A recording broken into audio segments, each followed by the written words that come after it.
गोष्टीमुळे, कारण आम्ही नियम पाळतो. येथवडीला जे जे करती तया नामो धर्मो ठेविती तेची येर अनुष्ठिती सामान्य सकळ मार्गाधारे वर्तावे विश्व मोहरे लावावे अलौकिका नोहावे लोकाप्रती. म्हणजे जे भजन आपण म्हणतो, अनेक लोकांनी इथे भजनाच्या स्पर्धा वगैरे घेतल्या. अनेक लोक काय म्हणतात की साने गुरुजी सुद्धा किंवा विनोबा म्हणायचे की ज्याला गाता येतं तोही गातो आणि ज्याला गाता येत नाही तोही गातो म्हणजे भजन आहे. फार सुंदर व्याख्या आहे. भगवंतापर्यंत जायचं भजन हे साधन आहे. पण तुकाराम महाराज पुढे जाऊन काय सांगतात, लागोनी मृदुंग श्रुती टाळ घोष. भजन करायचं नुसतं नाही, लागोनी मृदुंग लावायचा, हे महत्वाचं आहे. कसंही कुठल्याही स्वरात गायले बेसूर गायले कसंही चाललंय नाही, त्यामधला गोडवा येण्यासाठी तुम्हाला काही प्रयत्न करावे लागतात. जेव्हा हे प्रयत्न घडतात ना, तेव्हा खऱ्या अर्थाने भगवंताच्या प्रती आपलं तादात्म्य निर्माण होतं. आणि ते तादात्म्य निर्माण करण्यासाठी आपल्यामध्ये सुद्धा काही शिस्त येणं गरजेचं आहे. म्हणजे तुम्ही जर का पाहिलं तर मोहम्मद गजनीनी 11व्या शतकामध्ये सोमनाथ मंदिरामध्ये भरपूर सोनं आहे म्हणून त्याच्यावरती चाल करून आला. अक्षरशः सोमनाथाची जी पिंड होती त्याचा चुराडा केला त्यांनी. त्याच्यानंतर 14व्या शतकामध्ये मलिक कफूर त्यांनी इथे येऊन म्हणजे साऊथच्या सगळ्या मंदिरांमध्ये हैदोस माजवला. त्या सगळ्या मंदिरांच्या मूर्त्या सगळं त्यांचं भंजन केलं. हे सगळं करत असताना शिवाजी महाराज त्या ठिकाणी आपल्या कार्यकर्तृत्वाने उभे राहिले आणि शिवाजी महाराजांच्या नंतर पुढे हे जे सगळं चालू होतं प्रकरण हे सगळं थांबायला मदत झाली. म्हणजे साऊथचे सगळे जे देव वाचलेत ना, त्याचं श्रेय हे छत्रपती शिवाजी महाराजांकडे. म्हणजे संस्कार केंद्र आहे हे शिवाजी महाराजांना तेव्हा कळलं होतं. आणि का कळलं होतं, कारण शिवाजी महाराजांची जी जडणघडण झाली ना, त्या जडणघडणीमध्ये महाभारत आणि रामायण यांचं अतिशय महत्वाचं स्थान होतं. जिजाऊ आईसाहेब रामायणाच्या गोष्टी महाराजांना सांगायचे आणि त्या गोष्टी ऐकत ऐकत ऐकत ऐकत कुठेतरी आदर्शवाद निर्माण करत शिवाजी महाराजांनी त्यांचं कार्य केलेलं. म्हणजे आज रामाची मूर्ती निर्माण झाली. एक लक्षात घ्या, रामाचं मंदिर 1 वर्षापूर्वी निर्माण झालं, पण राम आहे का नाही याच्यावरती सुद्धा चर्चा झाल्या. पण रामाचे जे संस्कार आहेत ते संस्कार अनादी कालापासून आहेत तसेच आहेत. मग इथे मला असं वाटतं, मंदिर उभं राहिलं तरच फक्त संस्कार होतात का? तरच त्या विशिष्ट व्यक्तीविषयी आपल्याला आदरभाव निर्माण होतो का? असं नाही. हिंदू धर्म खूप लिबरल आहे असं माझं मत आहे. मंदिर आत्ता झालं, पण रामाने आमच्यावरती आदर्शांचे संस्कार हे अनादी कालापासून करत आले. त्यामुळे मंदिर जेव्हा संस्कार केंद्र बनतात तेव्हा लक्षात घ्या, इथे संस्कार आधी आहेत आणि नंतर मंदिर आहेत. परत बोलतो, इथे संस्कार आधी आहेत आणि त्याच्यानंतर मंदिर आहे. इतर धर्मियांमध्ये कदाचित त्यांची मंदिर आधी असतील आणि त्या मंदिराच्या योगाने संस्कार होत आहेत.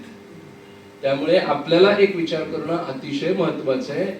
जे आपले संस्कार विखुरले गेलेले आहेत ना, ते विखुरले गेलेले संस्कार आपल्याला कुठेतरी एकवटायचे आणि एकवटण्यासाठीच खऱ्या अर्थाने. म्हणूनच खेळ मांडियाला वाळवंटी ठाई नाचती वैष्णव बाहिरे असं म्हणतो की एकची टाळी झाली चंद्रभागे वाळवंटी माझा ज्ञानराज गोपाळाचे लायावाटी. नामदेव कीर्तन करी पुढे देव नाचे पांडुरंग जनी म्हणे ज्ञानदेवा बोला अभंग.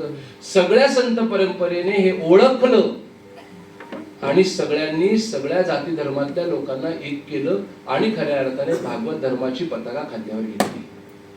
आज हिंदू धर्माचं कितीही वैशिष्ट्य जरी असलं तरी हिंदू धर्म हा जात उपजात उपउपजात याच्यामध्ये विखुरला गेलेला आहे आणि त्याच भांडणांमध्ये आपण अडकून गेलेलो आहे. जेव्हा आपल्याला खऱ्या अर्थाने मंदिरांना किंवा या धर्माला संस्कार केंद्र बनवायचे, तेव्हा या जात उपजात धर्मांमधली सगळी भेदभाव त्या भिंती सगळ्या तोडायला पाहिजे आणि त्या भिंती तोडल्यानंतर जे निर्माण होईल ना समाज, तो समाज संस्कारपेक्ष समाज राहणार, एवढं लक्षात ठेवा. आणि त्याचा बेस, त्याचा पाया काय असणार आहे तर ते मंदिर असणार.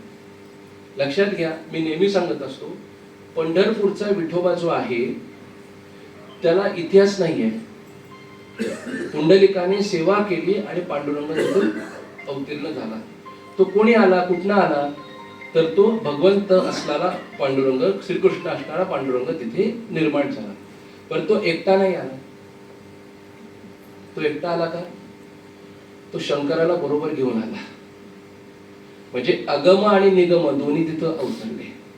दोन्ही म्हणजे शिवसंप्रदाय आणि वैष्णव संप्रदाय याचं एकात्मक रूप म्हणजे पंढरपूरचा पांडुरंग आहे. दोन्ही तिथं अवतरले.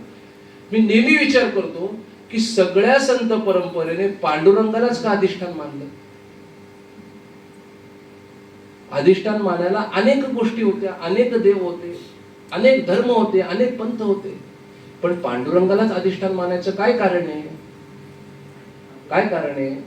कारण त्याला इतिहासही नाही आणि भूगोलही नाही, म्हणून त्याला अधिष्ठान मानलं. का मानलं? तर आपले संत खूप हुशार होते.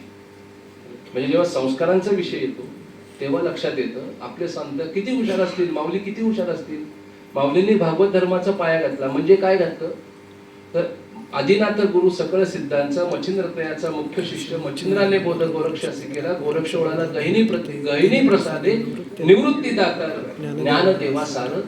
म्हणजे आदिनाथ गुरूंपासून चालू झालेली नाथ सांप्रदायिक परंपरा ज्ञानदेवांपर्यंत, ज्ञाननाथांपर्यंत आली. परंपरा कुठली होती? आदिनाथांची नाथ सांप्रदायिक परंपरा. पण माऊलींनी त्याला छेद दिला आणि 1 to 1 परंपरेला 1 to many केला. प्रत्येकाला त्याचा अधिकारी केला.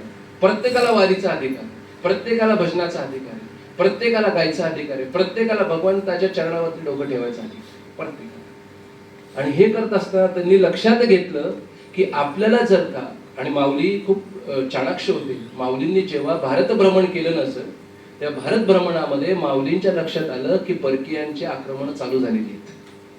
परकीय येऊन इथे हिंदू धर्मातल्या सगळ्या ज्या काही परंपरा आहेत, रूढी आहेत, त्याच्यावरती घालायला सुरुवात केलेली आहे. त्यांनी आपली जी श्रद्धास्थान आहे ती तोडफोड करायला सुरुवात केली. म्हणून माऊलींच्या लक्षात आलं आणि माऊलींनी पहिलं काय केलं तर स्वतःचं घर साफ केलं, स्वतःचं घर स्वच्छ केलं. म्हणजे काय केलं तर चोखोबा तुमची जागा पायरीपाशी नाही तर तुमची जागा भगवंताच्या हृदयात आहे. म्हणून प्रत्येक जाती धर्मामध्ये एक एक संत निर्माण केला आणि एकची टाळी केली. आपण म्हणतो ना, अवघे हरिजन मिळवणे आले रावळा.